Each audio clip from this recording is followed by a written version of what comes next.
closed. That's what the chief prosecutor in the Natalie Holloway case says could happen by the end of this month unless they find new evidence. Doesn't sound like they got much. So the big question is, how are Natalie's loved ones taking the news? Webb Egerton is a relationship expert and a life coach. Joins us live. Good morning to you. Good morning. Well, the problem is, if there's no closure, there's no closure. Right. And over 800,000 children are reported missing every year in this country alone. So what the Holloways and other families are going through at this time of year is so devastating.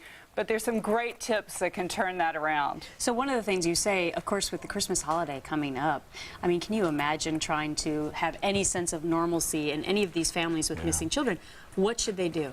You want to acknowledge the change. First, you want to acknowledge the change, and what that means is really talk about what's different.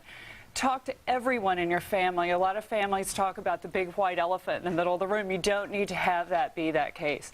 You want to talk to your 2-year-old. How do you want to do it? Talk to your 90-year-old grandmother.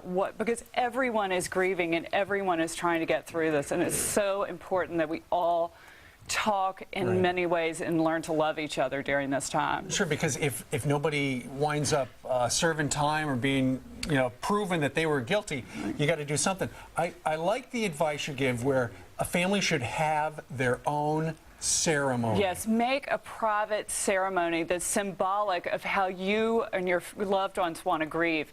It's really important. Some people take a boat out and they put flowers in the ocean. Other people take a walk on the beach. There are other things you can do around the holidays. You can light a candle, have a picture, include the person, bring that person's spirit back into the family so they're not just dismissed. Sure.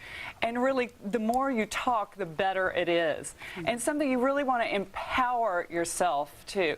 And how you do that, you may want to change the routine. It's not going to be the same that they're not there. So you want to change what you're doing and how you go about doing it so that you acknowledge that the person isn't there, and you want to start a new tradition. That's really important, to start a new tradition. And I assume that these tips work for somebody who's just had a death in the family. Absolutely. They're great for everything. And empower yourselves is the most important thing. Webb Egerton, always a pleasure. Thanks for dropping by. Thank you so much. Coming up, it's a Fox